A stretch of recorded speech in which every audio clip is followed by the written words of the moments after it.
I'm sharing my story because I need people to know what can happen when you trust the wrong person, even your own family. What I'm about to tell you changed my life forever, and I hope by hearing it, you'll be more careful than I was. Think twice before you trust anyone with your future, even your own children. Sometimes the people closest to you are the ones who will hurt you the most. Here's what happened to me. I was standing in my own workshop doorway when I heard the words that changed everything. Dad, you can't use the workshop anymore. Gary's converting it into his home office. I froze right there with my toolbox still in my hand, looking at my daughter Patricia standing in front of me with her arms crossed and that cold look I'd never seen before. My name is Arthur Pierce, I'm 62 years old, and I'd just been banned from the workshop I built with my own hands. The workshop that took up the entire back section of this house, a 20 by 24 foot space with pegboard walls lined with tools I'd collected over 30 years. Handsaws, power drills, levels, squares, hammers of every size, socket sets arranged in perfect order.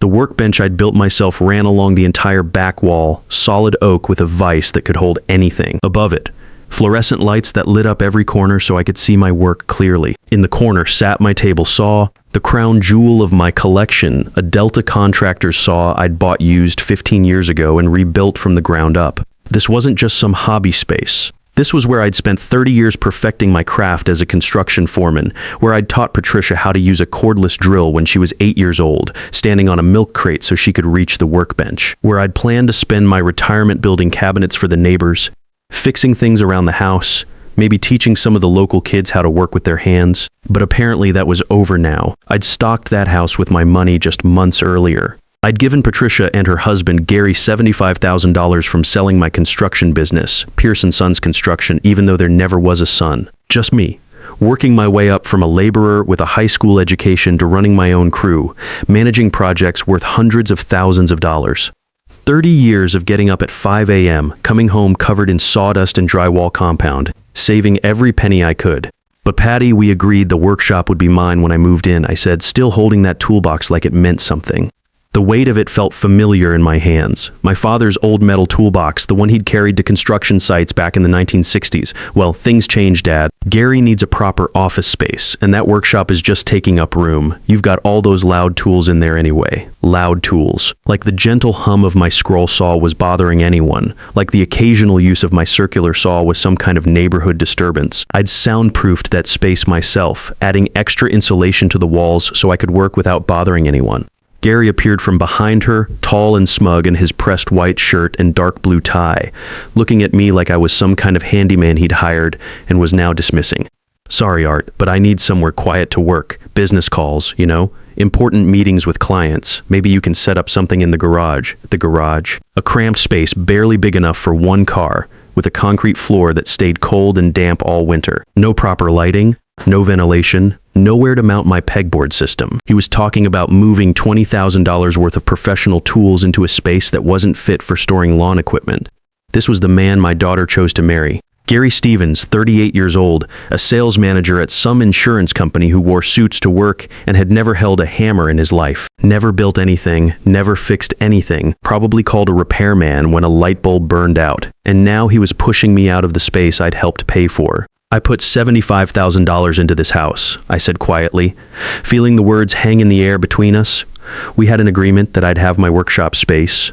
Patricia's face hardened, and for a moment I saw something in her expression that reminded me of her mother.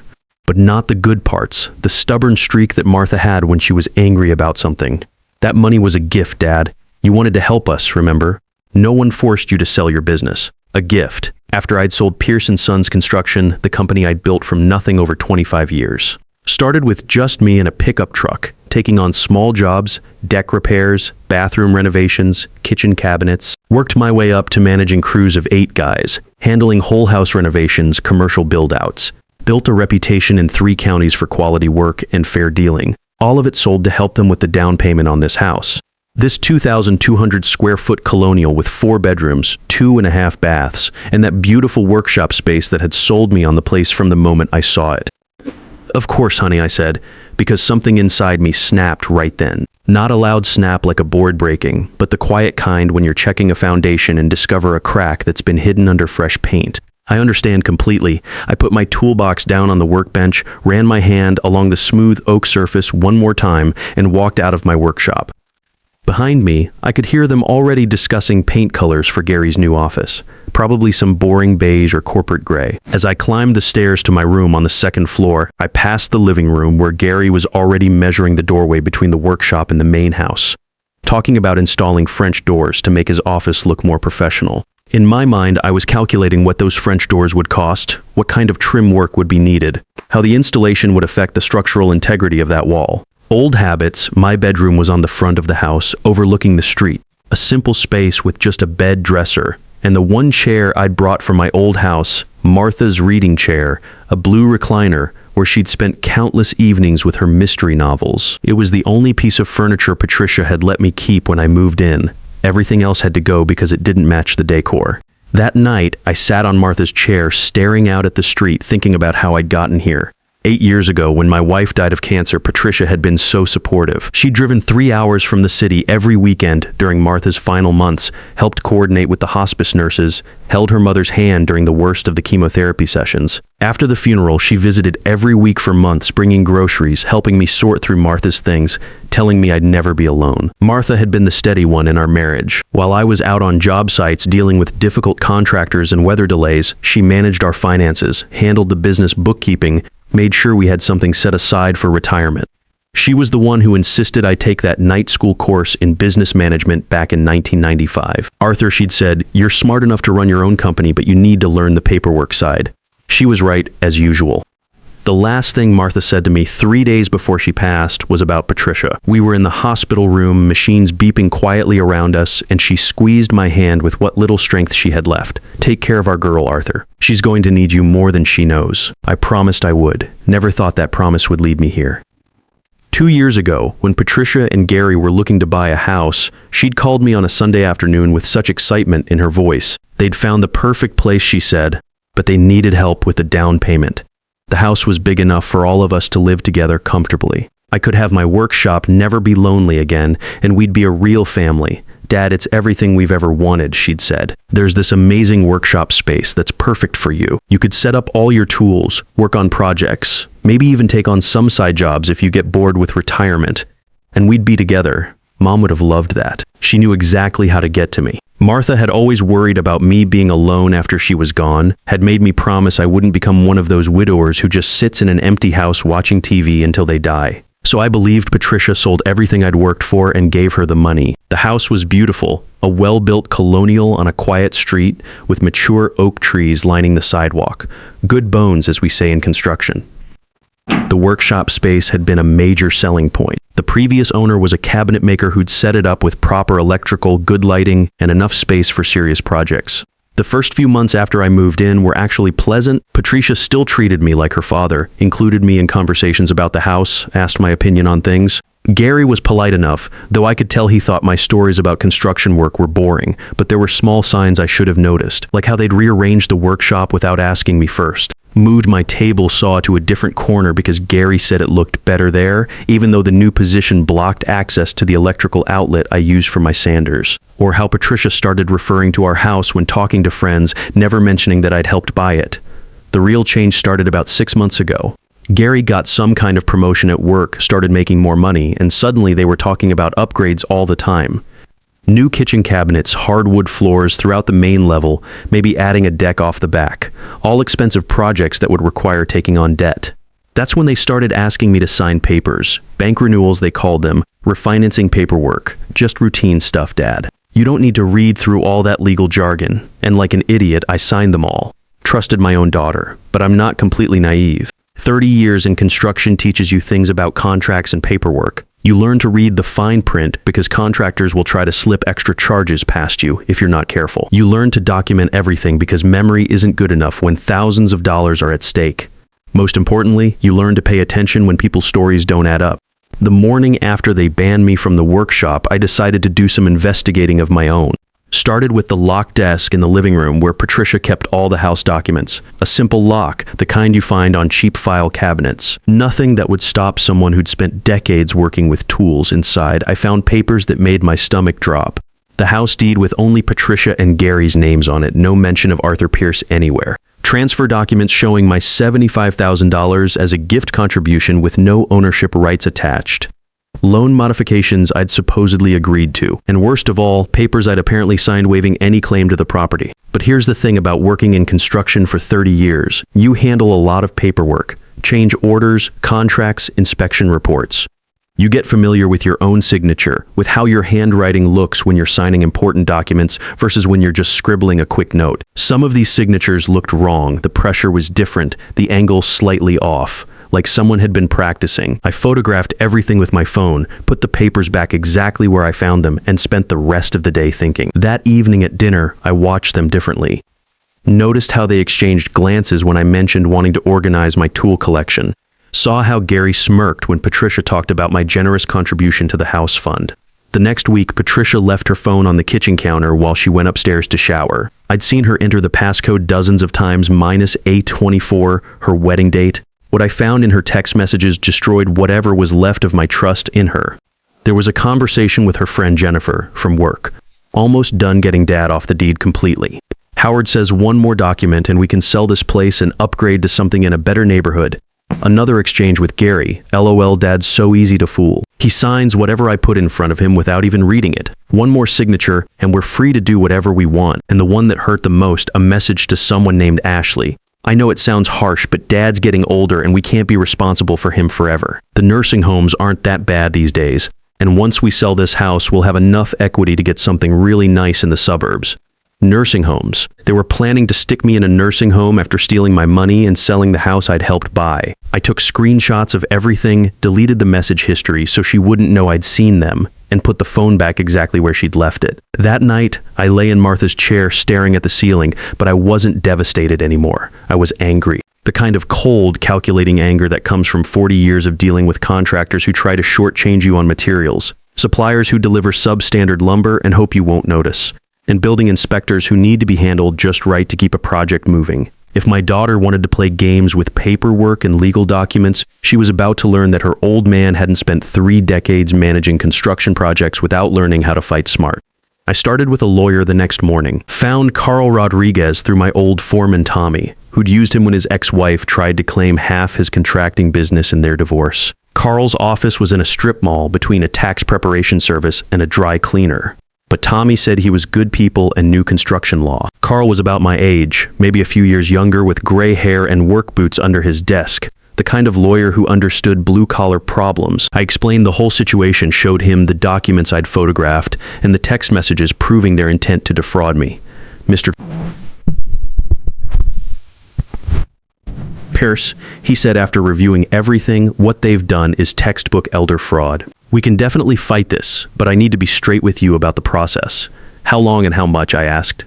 In construction, you always want the timeline and the bottom line up front. 6 to 8 months minimum if we can avoid trial. Could be longer if they fight hard. My fee is $200 an hour, but for a case like this, I'd estimate around $6,000 total. If we settle, maybe $10,000 if it goes to court. $6,000 was a significant chunk of my retirement savings, but I had some money set aside from the business sale. More importantly, I had something else they didn't know about. I had skills.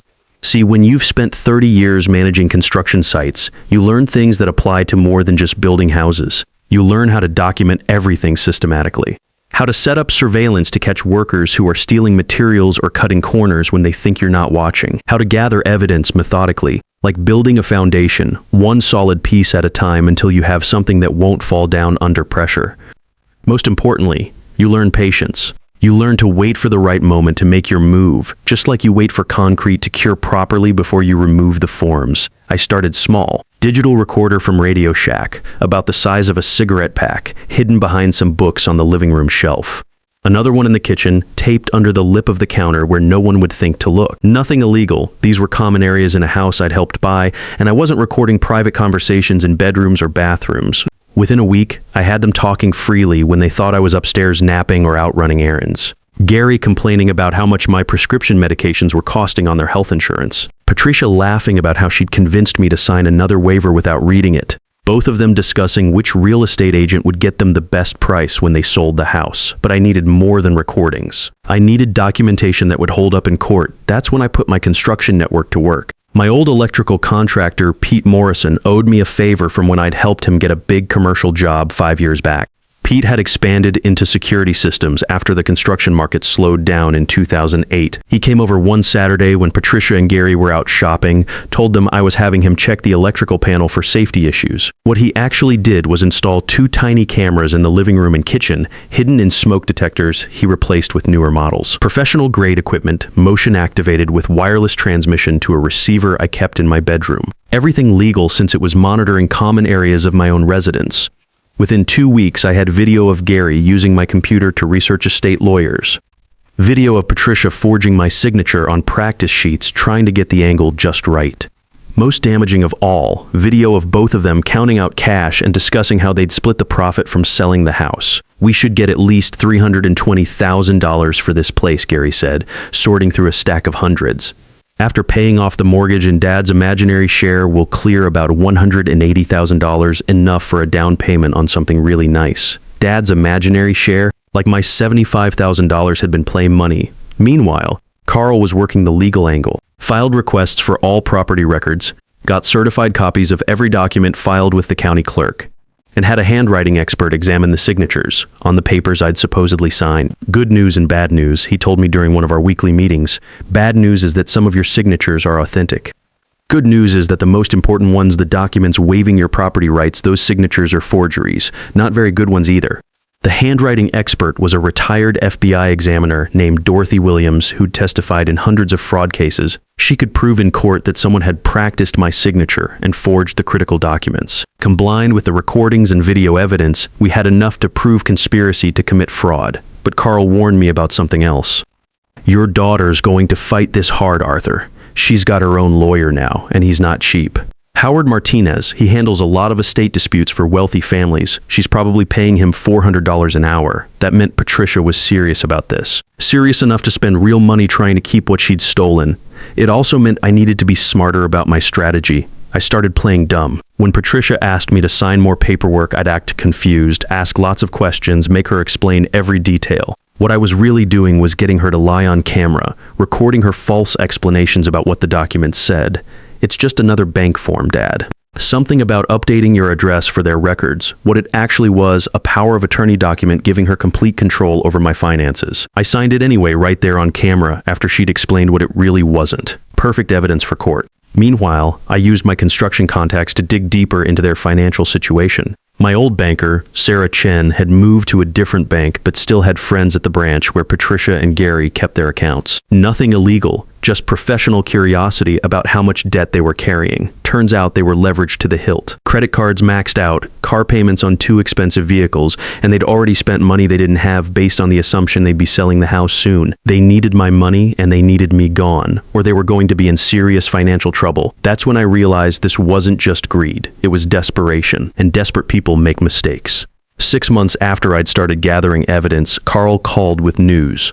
Arthur, we're ready to file. I've got enough evidence to prove fraud, forgery, and conspiracy, but I want to give you one more chance to think about this. Once we file these papers, there's no going back. Your relationship with your daughter will be over permanently. I thought about Martha, about her last words asking me to take care of our girl, but Patricia wasn't that girl anymore. She'd become someone I didn't recognize, someone who could look her own father in the eye and lie without hesitation.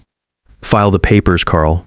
It's time my daughter learned that her old man isn't as stupid as she thinks. Carl filed the lawsuit on a Wednesday morning in late September. By Friday afternoon, Patricia and Gary had been served with papers charging them with fraud, forgery, elder abuse, and conspiracy to commit theft. I was in my bedroom when Patricia burst through the front door, lawsuit documents clutched in her fist, her face red with a mixture of fury and panic. Dad, she screamed from downstairs.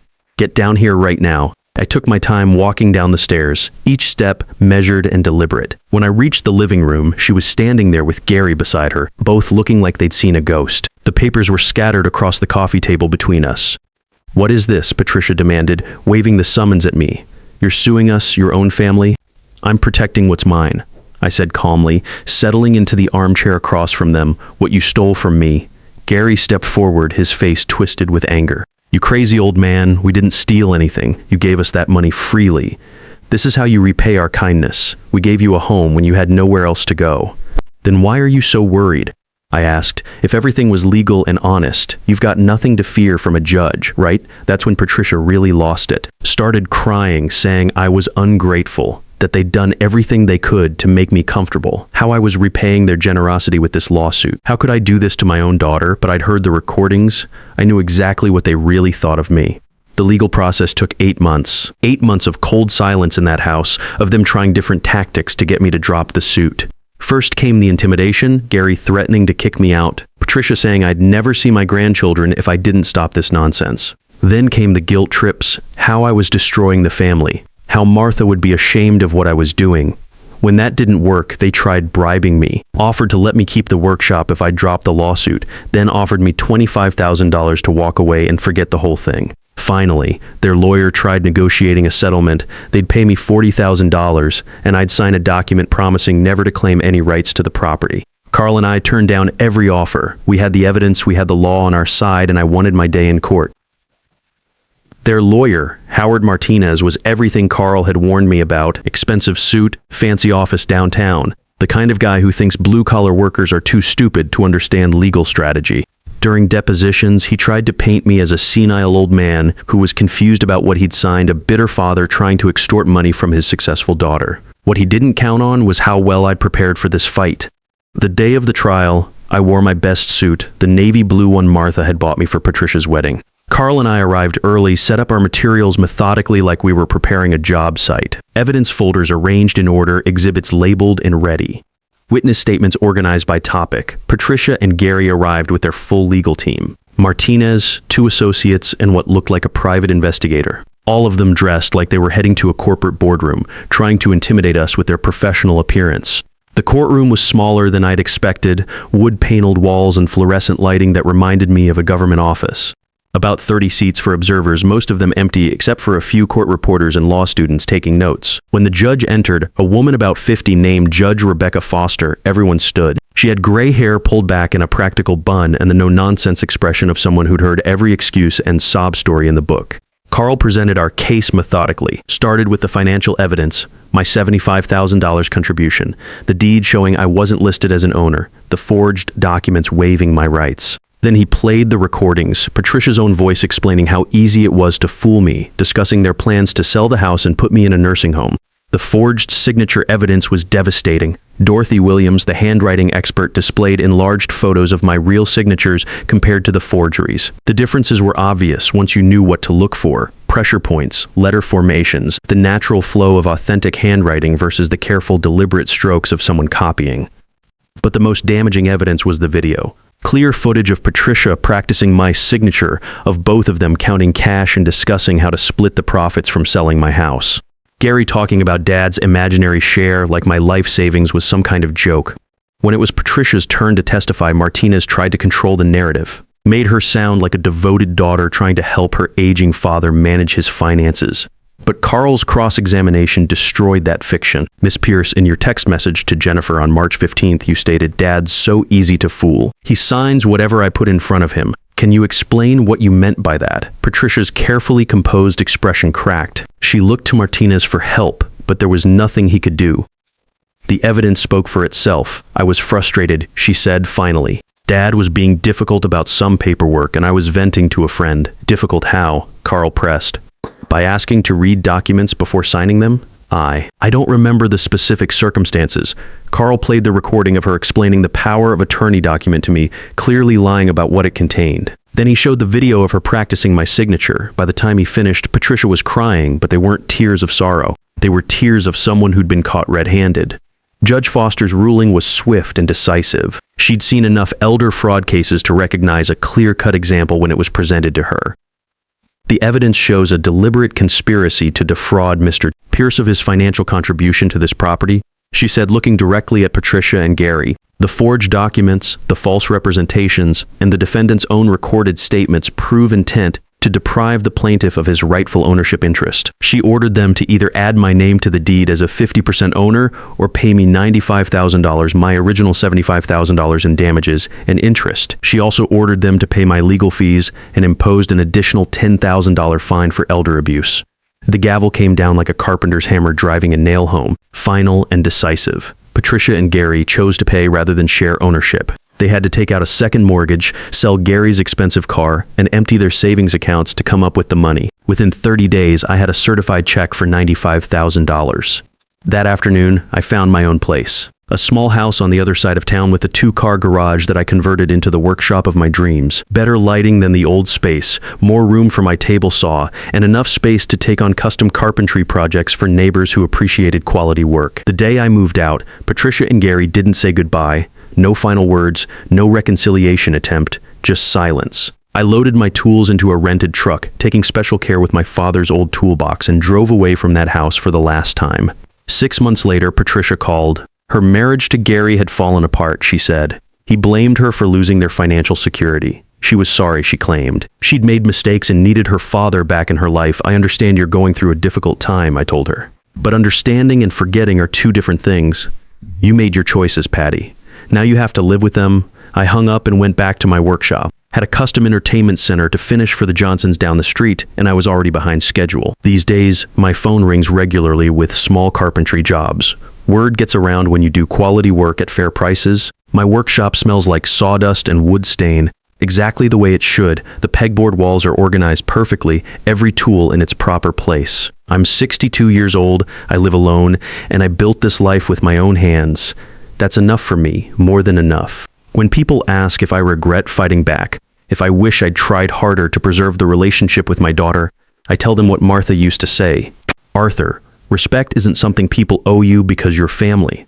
It's something you earn by showing you won't let anyone walk all over you. She was right about that, just like she was right about most things. And every morning when I walk into my workshop and turn on those lights, I remember another thing she used to tell me. You're too good a man to let people take advantage of you. Took me 62 years to really understand what she meant, but I understand it now. Sometimes the biggest victory isn't getting your money back, it's proving to yourself that you're still strong enough to fight for what's right, even when the people who should love you most are the ones trying to tear you down. I learned that family isn't about blood or promises, it's about respect and trust.